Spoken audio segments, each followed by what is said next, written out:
What is up, everybody? It's your boy Cody Cottle with Motivation Everything, back for another expert interview of the week. Special guest today is J.R. Spear. J.R. has been an entrepreneur for more than 13 years, helping coaches build authority and acquire high-quality leads online. He's now the founder and owner of FitPro Funnels, helping coaches grow their businesses online. He's also a combat veteran for the U.S. military and a 4th degree black belt in martial arts. He's a Christian, a husband, and a father of 3. One that he just had. Congratulations, JR. With a passion of with a passion of helping others and serving one more. With his experience in military and martial arts, he coaches in character development, leadership, and teamwork. He teaches others about leadership and to live out their daily creed to level up every aspect of their personal and professional life. Help me welcome J.R. Spear with some comments below, guys. Welcome, J.R. What's going on, man? Thank you so much for having me. I appreciate it. I'm excited to be here. I have been looking forward to this interview with you for a while. So real quick, guys, I have to tell you, JR is somebody that I look up to. For one, his work ethic and the impact that he's making on other people. I know this interview is probably going to be one of the best that we've ever had, and I just had to say that. I had to throw it out there, man. So we're glad to have you, JR. So I'm going to hand it over to you. Tell us, who is JR Spear? Yeah, how early do you want me to go back? Dude, we want the whole journey. I got an hour of your time.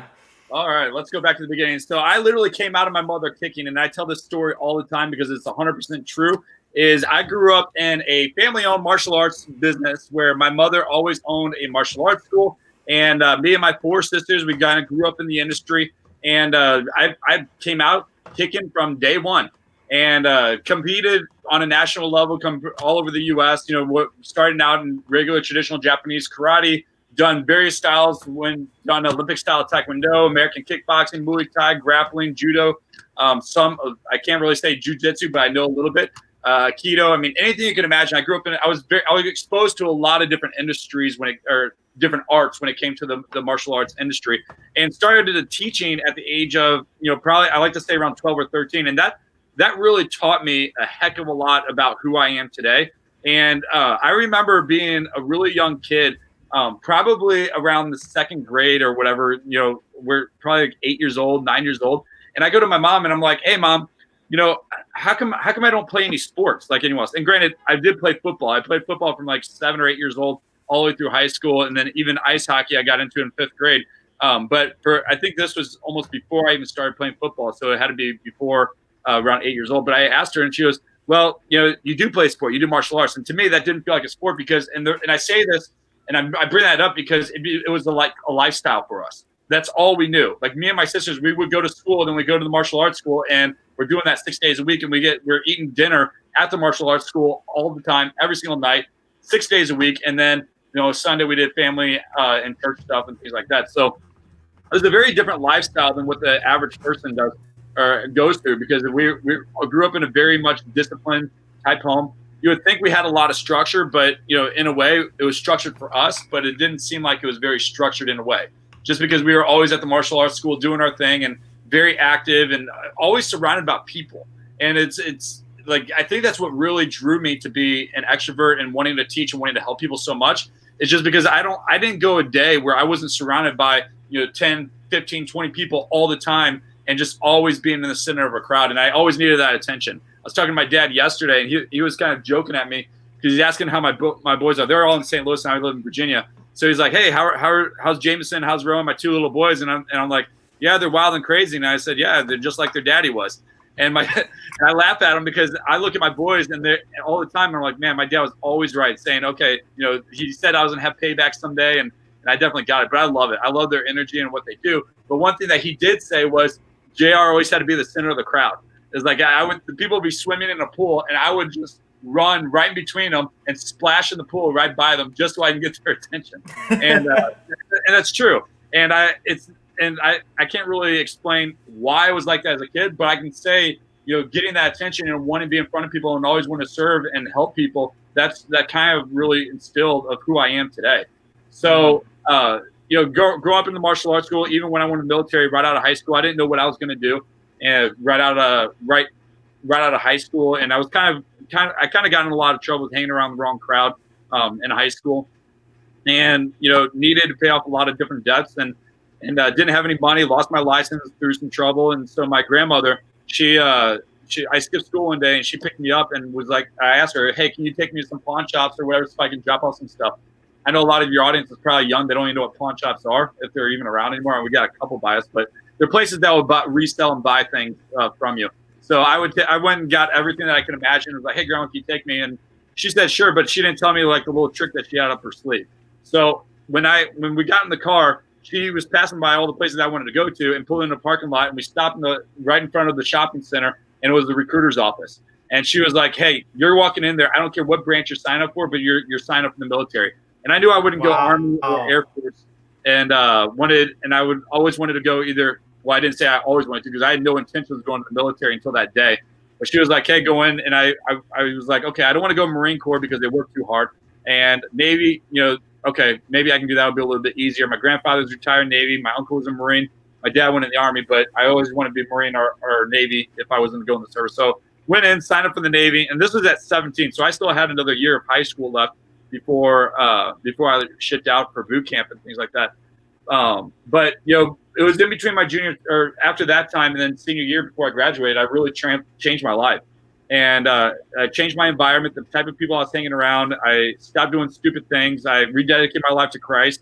So I was just kind of getting my life back in order, and it was really powerful, because I remember God just really capturing my heart and just changing it overnight. And I remember one time, when I rededicated at church and stuff like that, and I went to school like that following Monday, I was sitting in choir class, and don't tell people, I mean, this is an audience, but don't tell people that I actually was in show choir and wore sequins. I know it's hard to believe. Don't tell people as I'm on a live interview.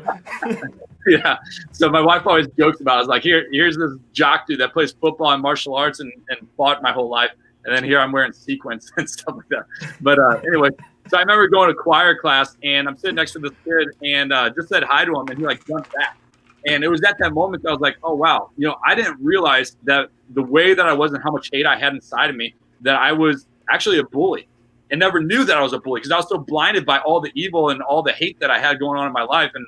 And you think that I had, like I said, you think I had a lot of structure and discipline and everything like that. But I grew up through the high school just kind of very angry. I was like a very angry child, didn't know why, and just had that feeling just walking around, just a lot of bitterness. And I never realized that I was like that. And I was hanging around the people that felt the same way. So it was my environment.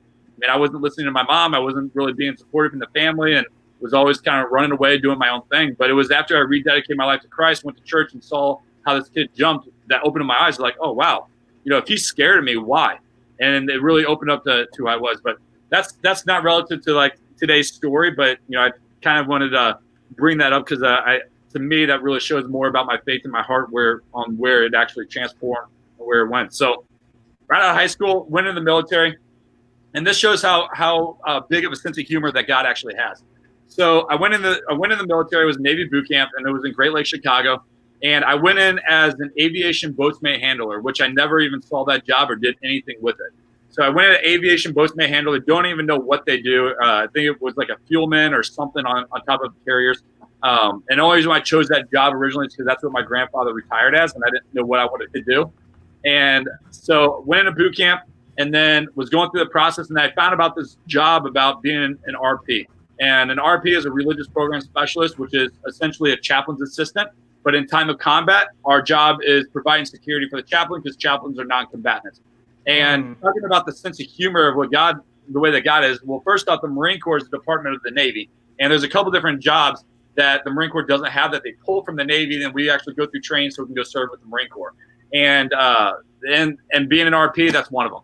So I go from Navy boot camp to almost like a modified combat training, for Marine combat training, whatever you want to call it. I think it was like called Crest or something like that, and spent the next 4 years with the Marine Corps. So here I didn't want to go to the Marines because they were too tough, and I spent the next 4 years with the Marines, which I am very, very grateful for, because honestly, I probably would have hated the ship life, and I absolutely loved having boots on the ground and doing all the fun stuff that I did. And I had an amazing experience while I was in the service. And I only did 4 years, but it was a great 4 years of what I did. A lot of good times, a lot of bad times, but I'm definitely blessed with the opportunities that I had. So we have a real live Karate Kid with us. When I'm here and listening to you tell your story, I kept thinking of Karate Kid in my mind. That's pretty cool. All the way to show choir to the military. So that's quite an So I know that you have a pretty incredible and impactful story that happened in the military. I was wondering if you would be willing to share that with us today. Oh yeah, absolutely. And the funny thing was like that happened such a long time ago that I didn't even start sharing the story until this year. And honestly, I think the first time I ever shared it publicly online was on Nicholas's Bailey's podcast. And back in the beginning of the year, he was probably the first podcast I ever shared my story with, and it was hard because first off, it's something that I never really felt worthy to share, but I just because of the situation, like me being able to stand here today and be able to share it, but then my friends that were standing next to me can't really say the same thing. But yeah, so I'll definitely share the experience and what I went through. But what I like to tie in is a little bit more than just telling you about and focusing on the experience of itself, but really tying it into what it can do to implement for your audience and what they can take that same experience that I went through and really change it and transform their business and their life today. And that would be incredible. It took me forever to be able to really identify and how to actually relate it and really see why God has me on this earth today. And because for real, I mean, I just had at that moment, I always question of why God spared my life and not other people. So first off, one thing that people need to understand is if you want to be the best in no matter what you want to do, I don't care what industry that you're in, what coach if you're a coach or if you're a W-2 employee for a company, but whatever you want to do, if you want to be the best, you got to train like the best. And if you want to train like the best, you got to look at who is the best. And me personally, and I can definitely take this home and really prove to you why I think they are. The military is, and especially the Marine Corps, but the military itself, the U.S. military is the greatest business ever created. And if people don't think as the military as a business, then they're completely wrong. Because look at how the operation completely runs on a day-to-day basis. They have a system for every single system, no matter what. So they have a system on how to fold your clothes, to how to get out of bed, to how to make your bed, to actually how do you get your rifle, to how to actually stand in a formation, to actually how you actually hike, how you train. I mean, anything you can imagine, there's a system for every system, and they're prepared for it. So if you want to be the best, you got to train like the best and look at the best and how they actually run like a machine. And that's what you got to look at your business as, is almost like a machine. So for instance, the military will train 2, 4, 6, 12, 18, 48 months for one day. For one day specifically. But yet we train as entrepreneurs. We feel like that we need to have instant gratification all the time. And we think that we made a couple sales, so we're a professional salesperson. We've been an entrepreneur for 1, 2, or 8 years, so we feel like we're a professional. But the military doesn't stop training every single day for one day. But yet when we lose a sale, or when we have a client that wants to quit, or when we have something bad that throws us off guard, and I'm going to go back to that, but I call it an ambush. But when we have something that throws us off guard, we want to be able to give up and quit so easily. And we think about like what if the military trains so hard for one specific day, but yet we have a client that quits, or we have a death in the family, or we have whatever that may happen, and it really throws us off guard, and we want to sit there and whine about it and why our business isn't growing, or I got to post on social media how many different times a day. You're telling me I got to actually do it twice a day, and you're whining and complaining why you're not getting clients. Well, I'm telling you, if you want to be able to get clients, you got to look at it as a business, and you got to show up every single day.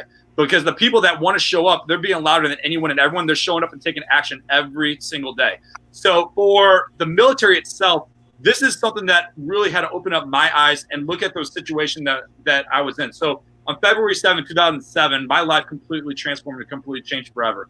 And I am reminded 100% every single day of that one event because of the pain that I have every day, of being able to sit down, the memories that I have of my brothers laying down at my side, or just being able to raise my arm, the constant pain that I have on a day-to-day basis from that one event that I actually had.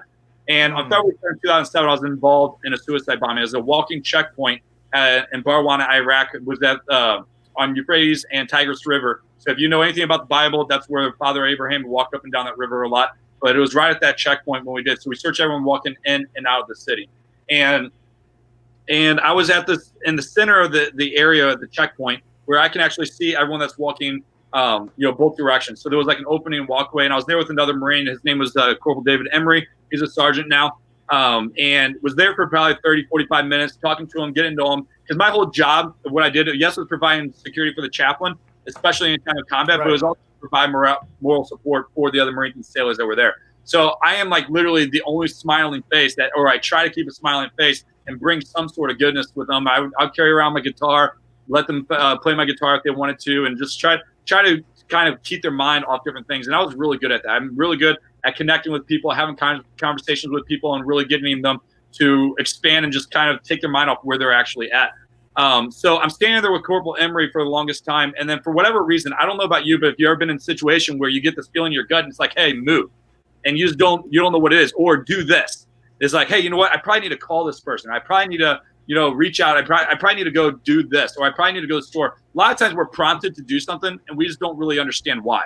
And I believe that's the Holy Spirit telling us, saying, hey, you know what? You probably should listen to what I'm trying to tell you and actually respond to it. And that's why I feel really strong that if you're not a Christian, you really need to believe in what God has to tell you, because he has the Holy Spirit that leads you and guides you. And if you're into what the Holy Spirit tells you, it's going to save your life in so many different ways.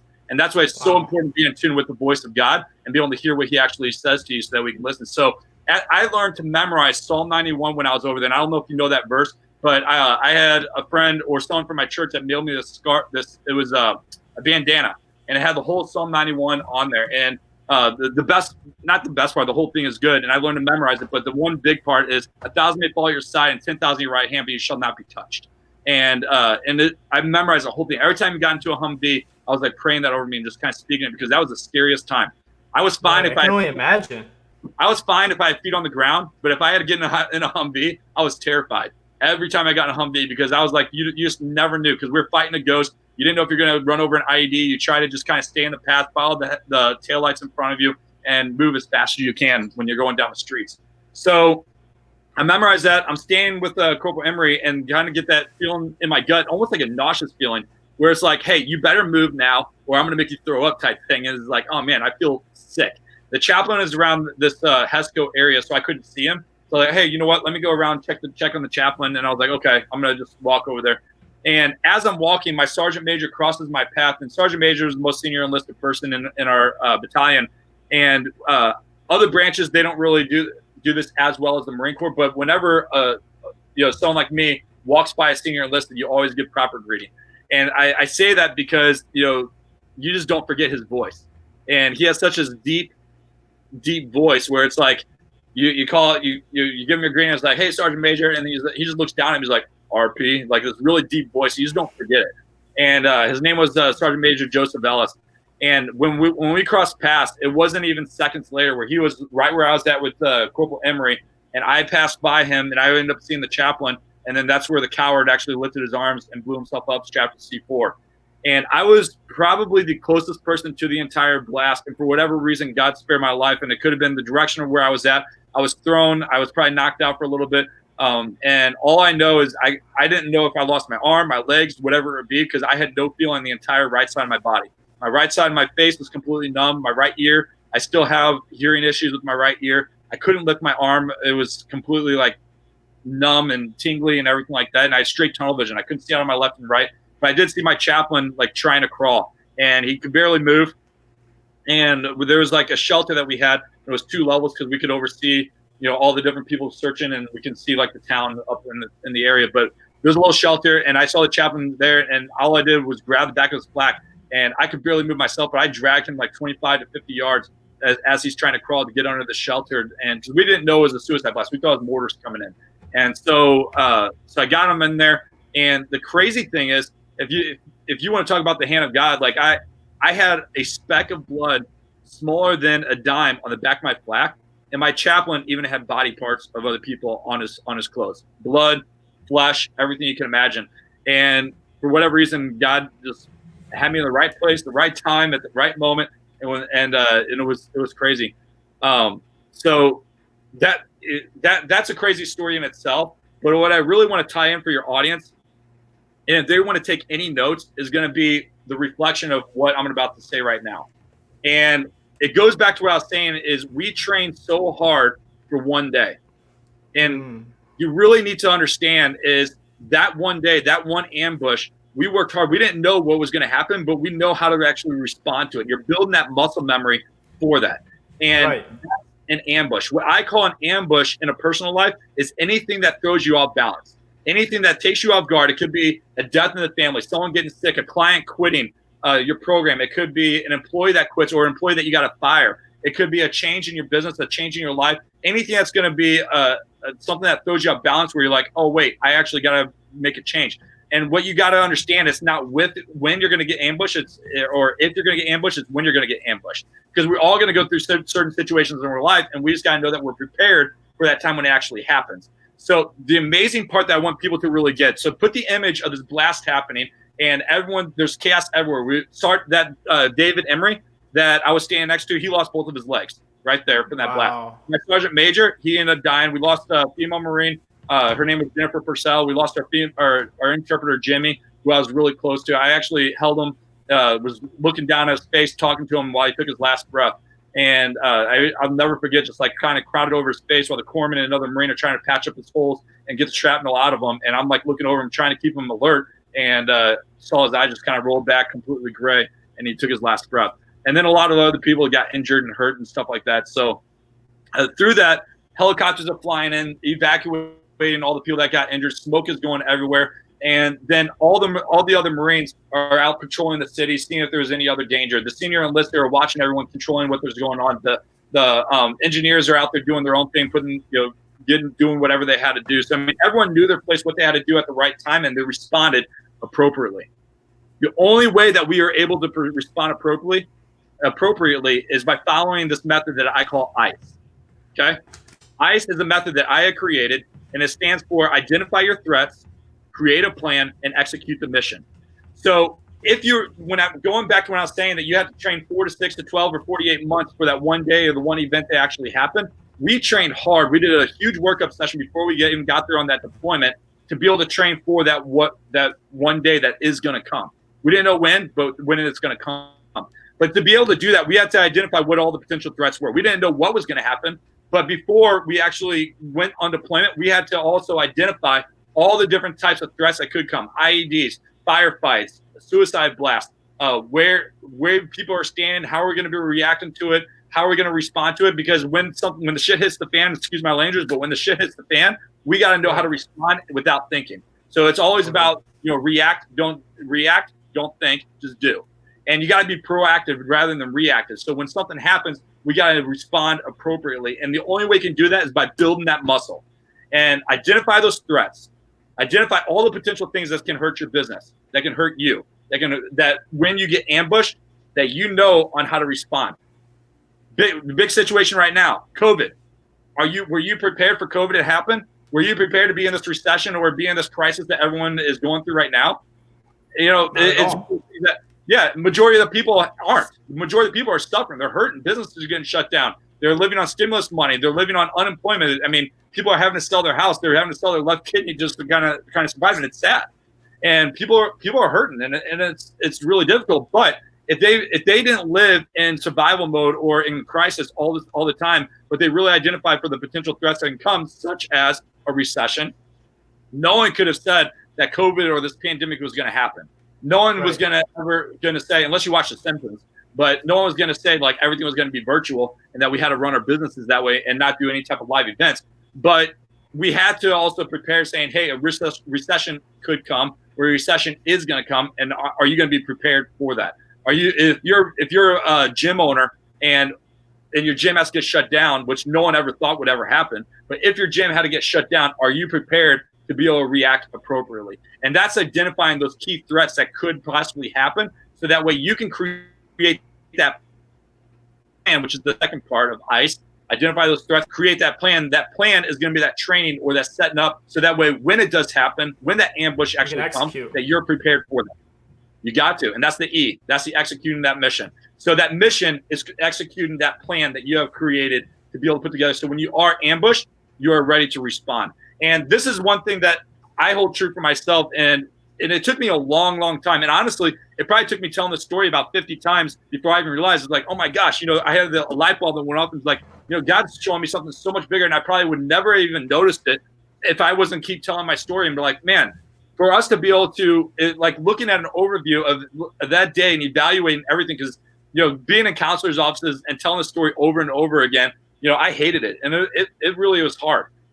I could not tell the story without crying all the time. And I am not an emotional person, but if there's anything that will make me cry, it was talking about this story, and it's hard.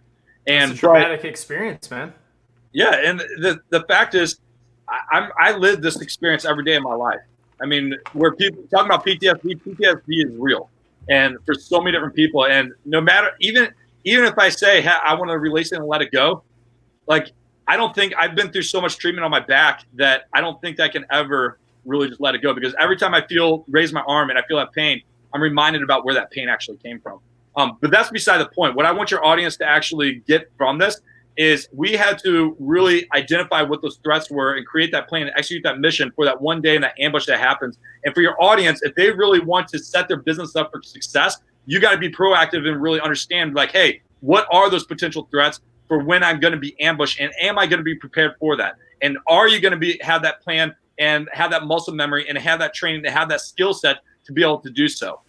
Whether it's going to be a sales call, whether it's jumping on a stage and someone's asking you to be able to speak your story of like a platform like this, are you able to do so? Have you practiced it?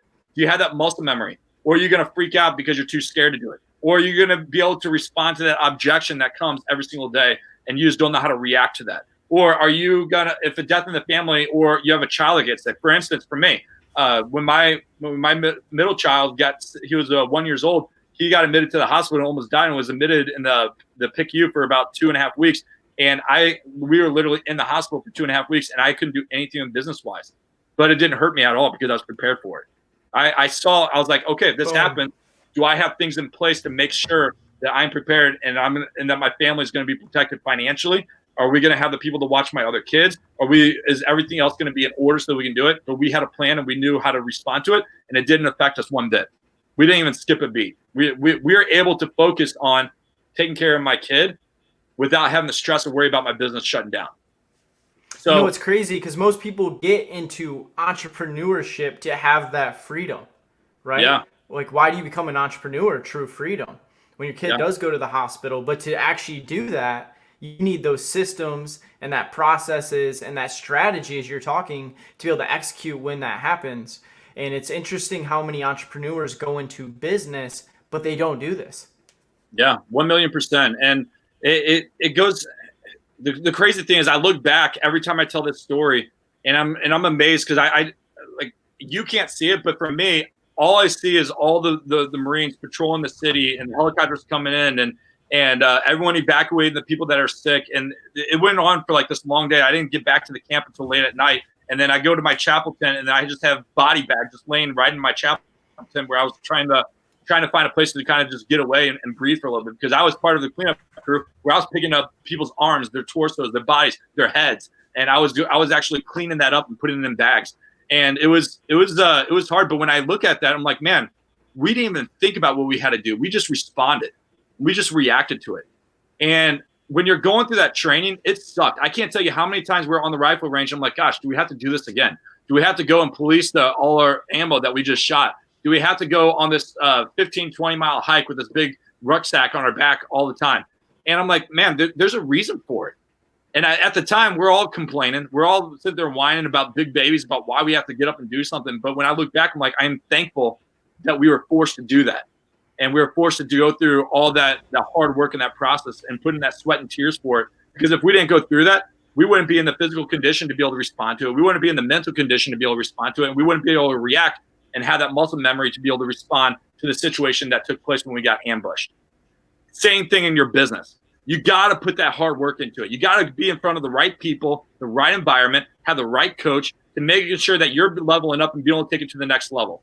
If you're not, you got to get in front of those people, because you cannot do it alone. But you got to have that training. And I'm telling you, we don't know what we don't know. When I first got into entrepreneurship, it was literally right when I came back from Iraq. I started my first business in 2007. And I thought I knew everything. I was like, hey, you know what? Here, I'm this big, strong guy. I just got back from Iraq. No one could touch me. I was untouchable. Everything I went through, I was like, I don't care if someone puts a gun in my face right now. It wouldn't even bother me, and I'll just react to it.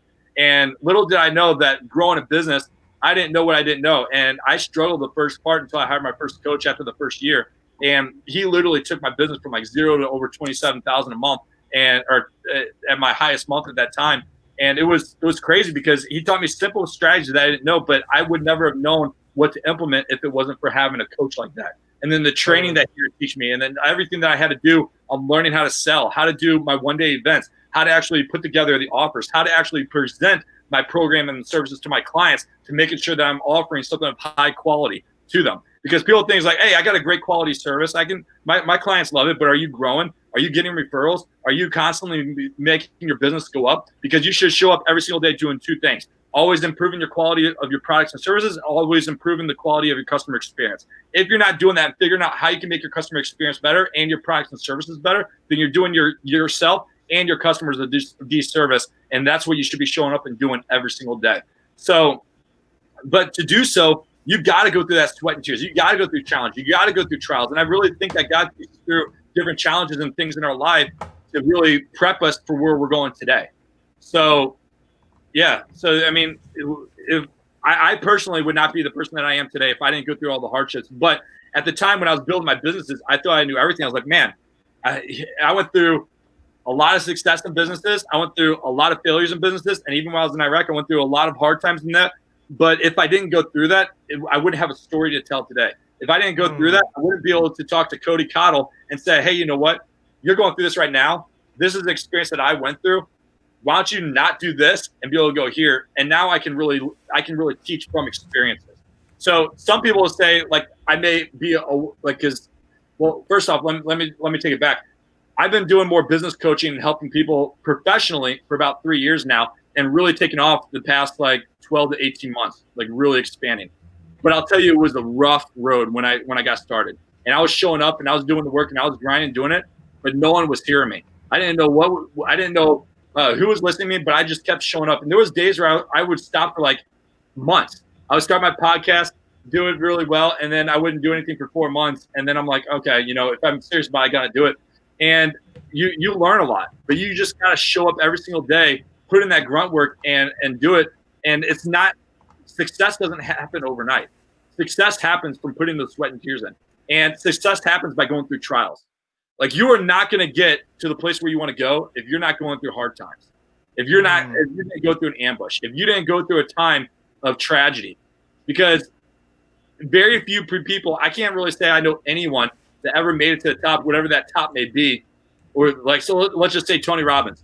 I guarantee you, Tony Robbins didn't get to where he's at today without going through the hard times sometime in his life. But he had to learn from the experiences that he did. But to be able to get there, he had to know what those potential threats would be, so that way he can sharpen his skills and sharpen his iron. That way, when he is going to the top, he knew actually how to respond during that right moment. And what I like is the correlation between your military background and this. And when you said earlier how the military is the greatest business in the world, that's been spinning in my head, man, since you said that. And I don't know if you've heard this, but there's a statistic on CEOs. CEOs run companies. And I think it was like 80% of CEOs have either a military or a martial arts background. I believe it. I used to think it was just because of discipline, but it's so much more than that. You broke down today that constant preparation. I mean, what do you do in martial arts? You practice. What do you do in the military? You're constantly training, practicing for that one day. And it's interesting, the correlation between the two. And I like your ICE method. Identify threats, create a plan, and execute. How many, and I want to throw this out here for my audience, because not everybody that watches this has a business, JR. But your methodology you just shared with us can actually be applied into every area of life. Oh, 1,000,000%. And that's the reason why when I'm talking about all the different threats, it can be anything. That's what I was trying to tell you. If you're a W-2 employee working for someone, you're going to have a threat that comes your way. And if you're the sole proprietor or sole breadwinner in your family, are you prepared to be able to take care of them if the shit hits the fan? Are you prepared to respond if your car breaks down and now you got to find a new way to travel to work? This could happen to anything. What if your kid gets hurt? Are you able to respond to it? Or your wife gets hurt? Or let's just say you're single and something else that may happen to you. Are you prepared for it? So it's identifying all the potential threats that can come your way. I mean, you can play it safe your whole life and just kind of live under a rock or in a hole or whatever. But I don't think that us as human beings were created for that. And we're not designed to sit back and just wasting air. We all have some sort of skill or talent that we can bring out to the world. And it's our duty and our moral obligation to actually get out there and teach someone to actually do it. But if you're sitting back and not doing anything, you're doing yourself a disservice and you're doing the world a disservice, because we all have something to offer that can contribute to the world to make this a better place. 100%. So, yeah, and the only way to do that is to constantly improve your skill set.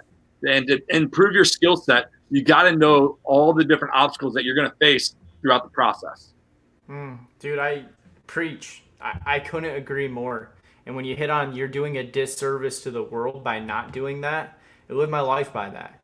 Everybody that's watching this, everybody that watches the replay, everybody that gets to watch this on the podcast that's coming out in 2021, you have gifts, you have talents, you have skills, you have abilities, just like JR, just like myself, but in your own way.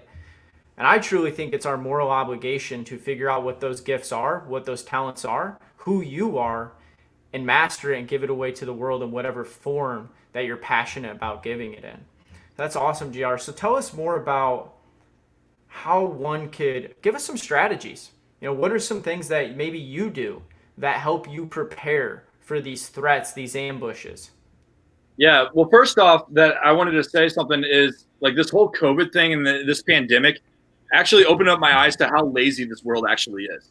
Because people give so many damn excuses on everything of why they can't work or why they're not making money or why they can't support their family or why all these different things, when technology has provided such a huge opportunity for anyone and everyone, no matter what your skill level is. It's just a matter, you got to get off the couch and actually do something. It pissed me off. I was having I can't really say an argument, but it was a disagreement with my mother-in-law when it was like in the middle of the summer. And she was talking to me about like this, people losing their jobs and all these different things. And I look at her and I go, yeah, that's because they're freaking lazy. They're not looking at the gold mine that's in front of them to be able to be out there and find the opportunities to actually grow. If you don't know how to actually find those opportunities, go out and find some, because we have this thing called social media and it's blasted out everywhere. You can reach out to anyone and everyone that's doing something, look at an ad, ask questions. I guarantee you they're going to want to help you. People are like, there's a lot of really nice people out there that want to actually help people. So don't give excuses of why you can't do something. Just stop being lazy, get off the couch and go ask someone, because I guarantee you there are opportunities out there, or there could be someone out there like me or like Cody that could use your help to help us do what we're doing. And therefore we're going to train and teach you how to better your skill, whatever it may be. Now it could be anyone. I'm just using that as an example, but I'm just saying maybe you're an amazing at being organized, and you have a skill set on staying organized or administration or connecting with people. And that is something that someone like me probably needs to leverage and hire someone to do, because it's not a strength of ours.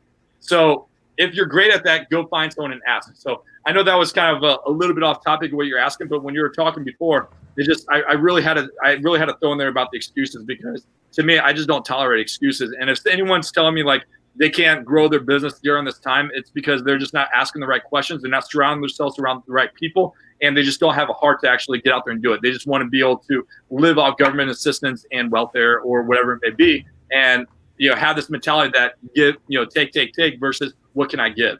And when you live your life of giving and serving, I'll tell you it's going to be payback tenfold. But you got to make sure that you're doing it with the right motive and doing it with the right heart. If you're going out there and trying to treat everyone like a transaction, you're never going to go anywhere. But you got to go out there and say, hey, what can I do to help you today?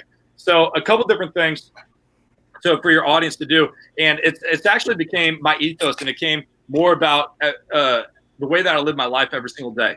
And you want some tips and strategies on doing it. Well, first off, if you want to get anywhere in life, I don't care if you are running your business, if it's a personal thing that you want to get through, you got to know where you're going. And I know a lot of people talk about it all the time, and it's really it seems cliche where you say like, oh yeah, know your destination and your path, and then you'll get there. But that's 100% true. If you want to get from California to Virginia and you're going to drive straight through. You can't just go on a map and just go draw a straight line and just think you're going to get there. There's going to be different ways that, turns and stops along the way to be able to get there. So first off, if you want to level up and increase your life, you got to live your daily creed. And the daily creed is an acronym that I created to really help me keep me on track, and not just in my business life, but also my personal life. And I even believe in the daily creed so much that I made it a picture and a logo that I keep on my phone. So every time I turn it on, I'm reminded about what is my daily creed. And creed actually stands for your daily belief. But it's an acronym that I created that stands for commitment, resilience, excellence, execution, and discipline. So if you have a goal of where you want to go, you got to recognize what are those commitments that you are going to stick through. So it's not just one thing, but what you got to lay out all of them. And I go really deep with all my clients on this. I even to the point where I say, hey, you got to get yourself a daily creed journal.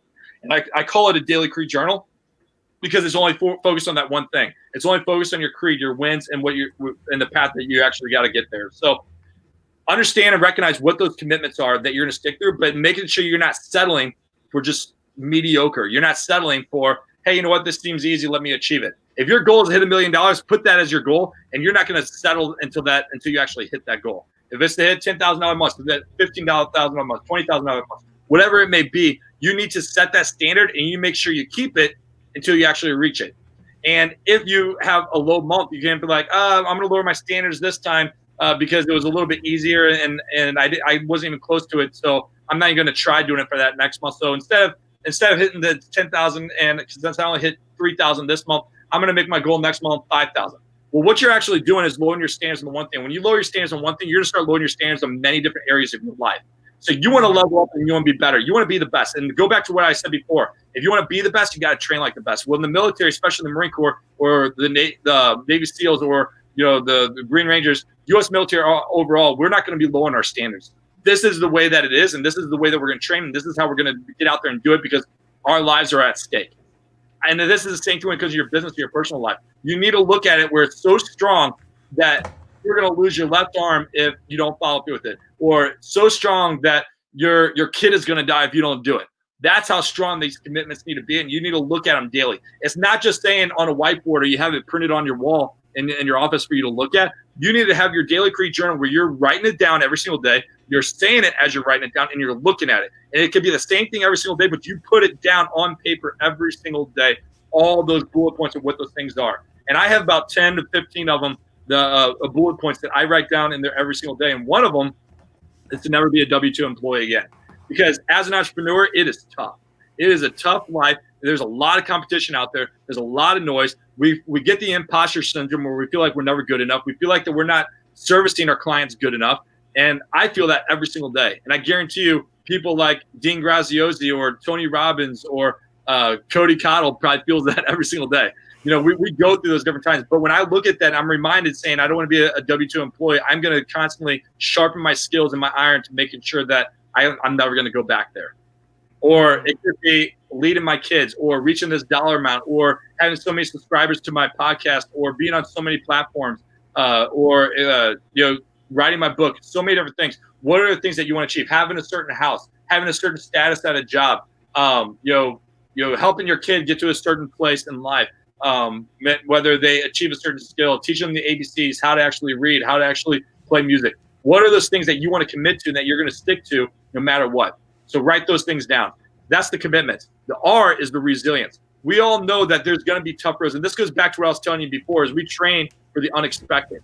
You know that you're going to be ambushed sometime in your life. It's not a matter of if, it's a matter of when. And you need to be resilient and push through no matter what.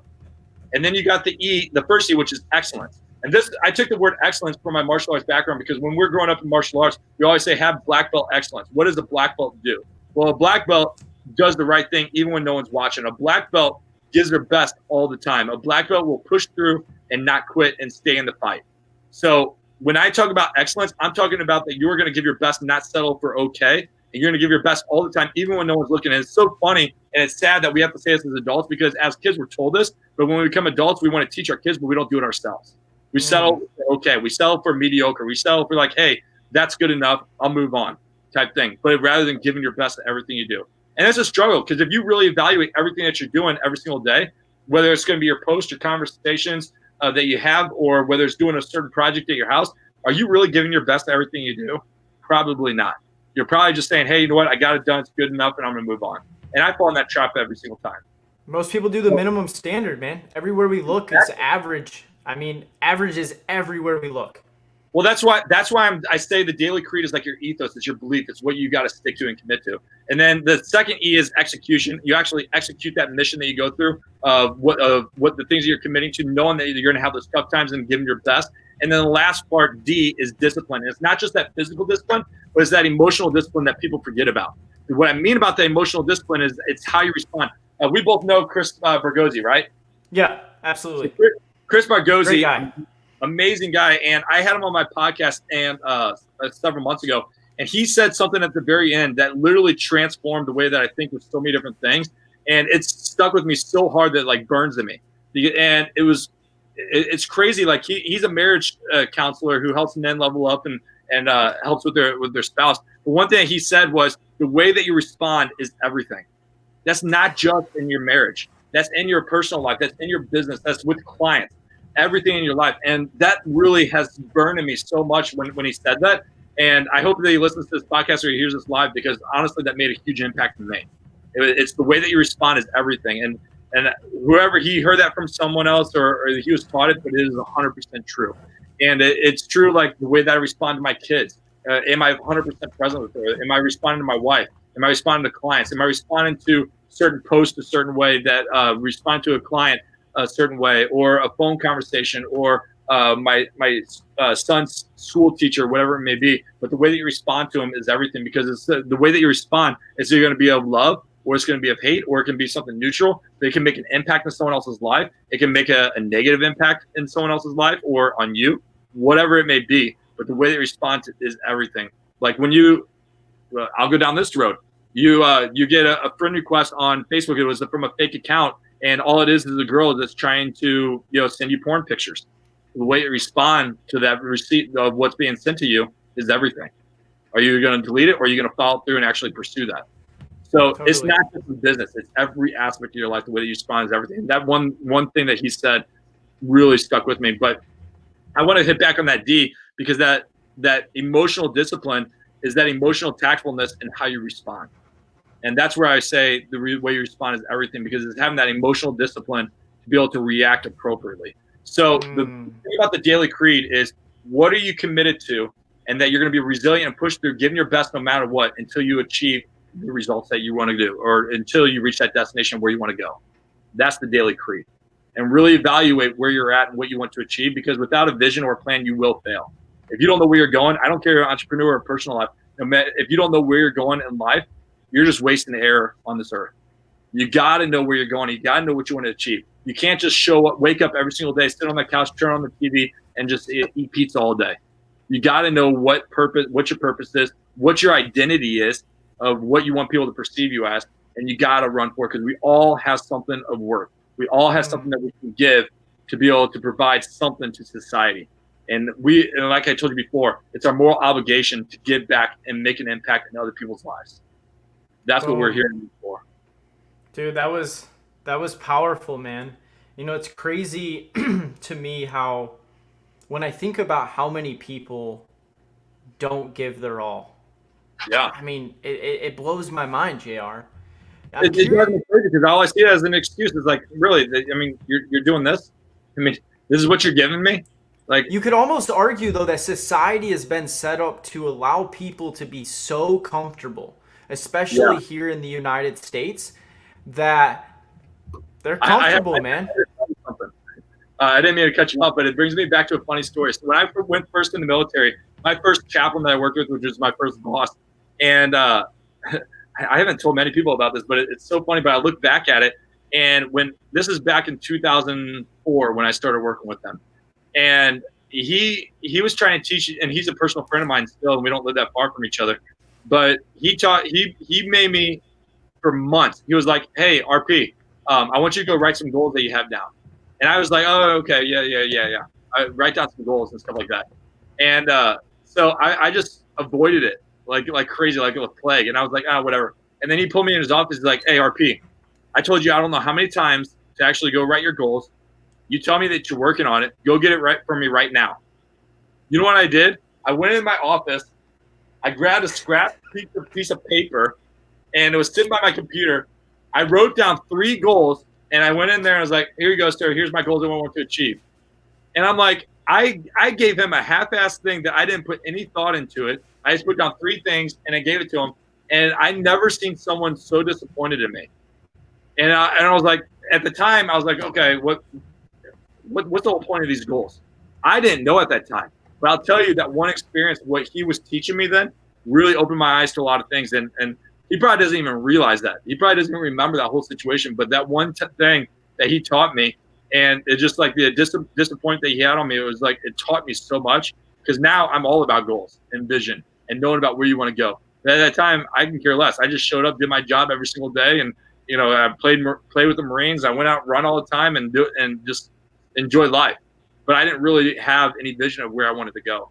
And it was from that experience where I learned, like, I half-assed it, and I didn't give my best. I didn't put thought into it, and I really didn't have a vision of knowing where I want to go. And it hurt me. I didn't really get in trouble for it. It was more of a disappointment that he had of me, and it was a huge lesson, and really made me evaluate me personally of the type of person that I was, and I didn't want to settle for that. So it really woken a lot about me. But yeah, talking about society is like, we're taught that. We're not taught to level up. We're not taught to become better. We're taught to just kind of get by. Do what you can to get by. Do what you can to. And that everything you do is enough. Oh yeah, it's good enough. And I'll tell you, like, even in my marriage, I've been married. I've been with my wife over 16 years now, and we've been married a little bit more than 11 years. And even early on in our marriage, I fell in that trap where I was like, hey, you know what? It's good enough. Just do it and move on. And she's the one that always pushed me. And, we may not have the perfect marriage and we get in a lot of fights, but I'll tell you, the one thing that she taught me is to always give my best. And she would not let me settle for okay. She was like, why are you doing that? Why don't you just give your best? Because you're going to have to go back and fix it anyways. So why not just give your best right now? And it was like, I was falling into easy traps, all the different things. But you have to give your best, because if not, you're gonna have to go back and fix it eventually. So why not just give your best foot forward? That's powerful. Yeah. And to me, it's why, I guess, after you have that vision, and every action that you take, therefore, is going to align with that, and you're preparing for any of those scenarios like you're talking about.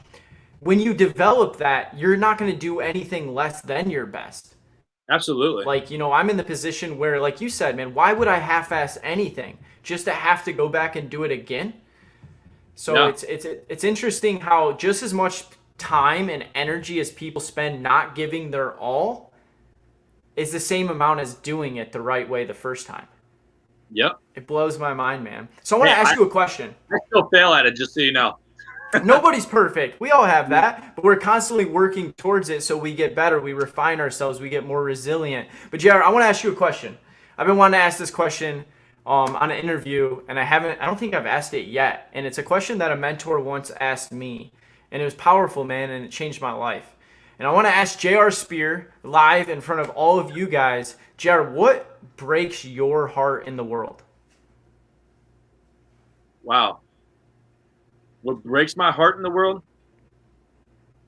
That's actually a really, really tough question for me, because due to my experiences that I went through in Iraq, like I lost a lot of sympathy and empathy for people. Like to the point of, we lost my brother-in-law, my wife's both grandparents, my own grandmother, my uncle, and I showed no sympathy or anything. It was like, okay, where are we going to get dinner next? And so this is something I really had to work through, and I'm still working through now. And I'll tell you, telling the story more and more and sharing it on platform and hopefully inspiring other people has definitely helped open up me emotionally. But the one thing that breaks my heart more than anything, gosh, I can't stand excuses. Like, that's something that really fires me up. I can't stand laziness because I look at my life and what I have to go through to get to where I'm at, and all the sacrifices that I have to do to support my family. That when I see someone that complains about their situation, what they're going through, it literally fires me up and makes me bitter and angry to the point where I want to just get in someone's face and just kind of shake them and be like, you have no clue about life.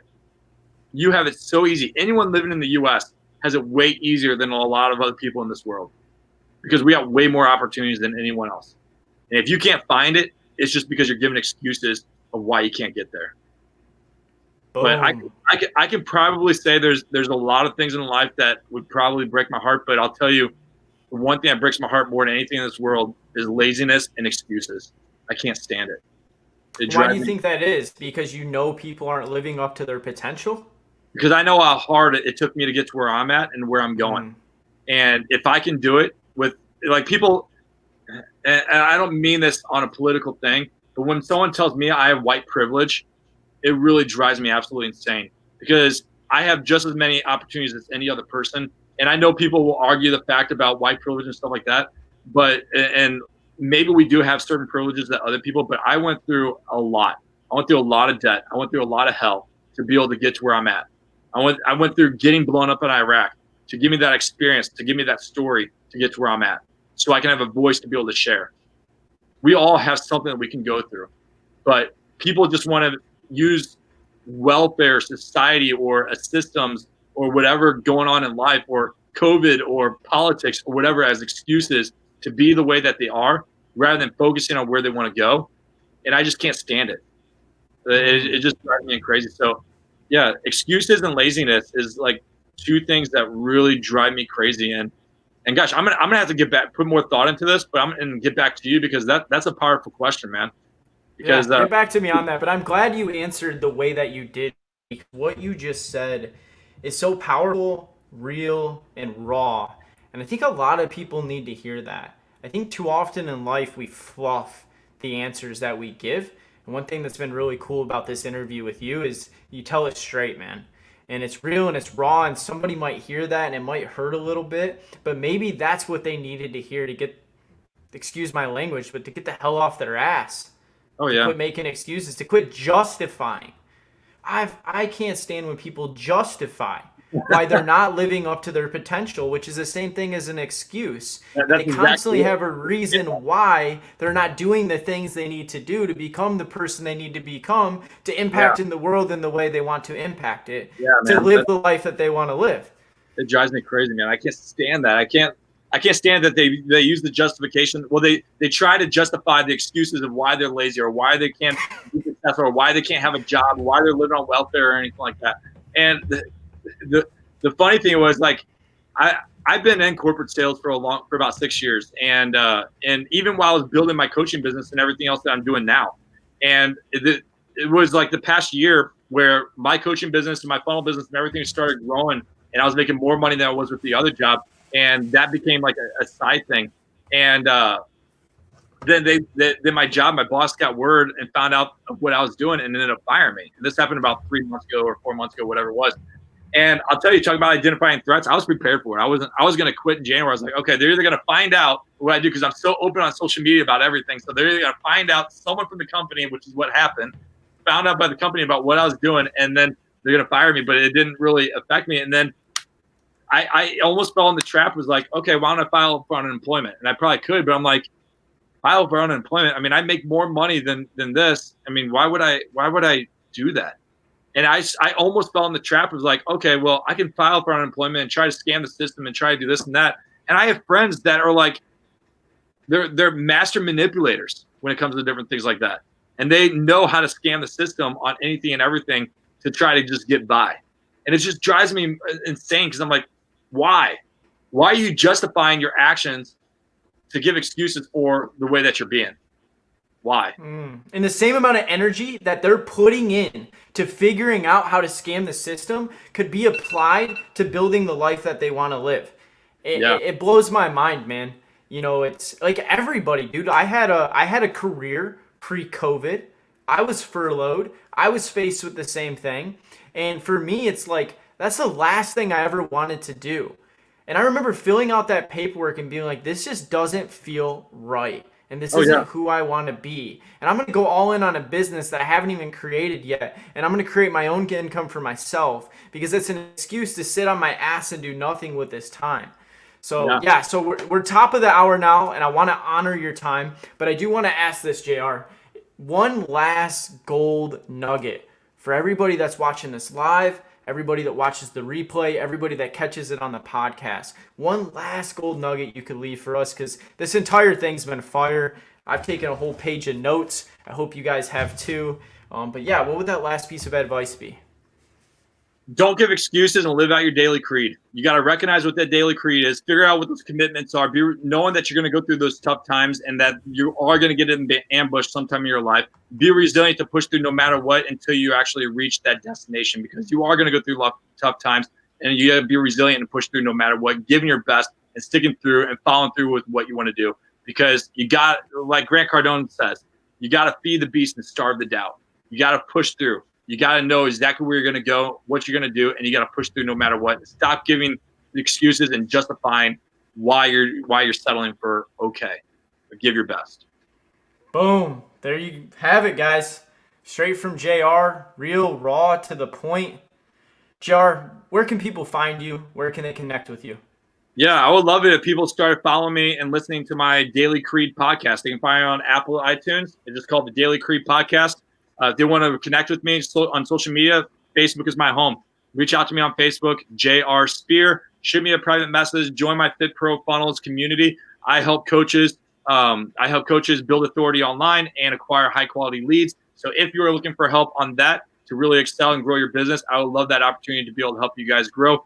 Shoot me a conversation. Not every conversation I have or get on the phone with people is a sales call. I literally have a heart to really give back and serve. So if I can give some value to you to help you level up, help you grow, especially if you're a veteran. If you're a veteran and you've gone through something traumatic, or you're getting out of the military and you just don't know where to actually start, I would love to help you. I love to steer you on the right path to get you to where you want to go, because I've been there, done it. I built 4 businesses that all of them have been successful according to what I think success is. So let me help you do it. Reach out to me. Find me on Facebook, JR Spear, Daily Creed Podcast. And I'd love to give back as much as I can.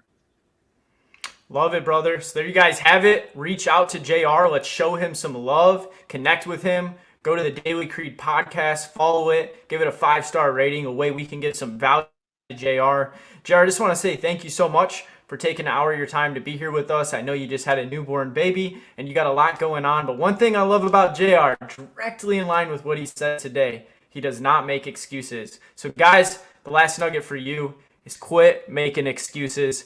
Let's go become the best ourselves. Thanks for watching the Motivation Everything expert interviews. Next week, same time, Tuesday, 7 p.m. We'll be back with another interview, and I got another incredible guest to share with all of you. All right, guys.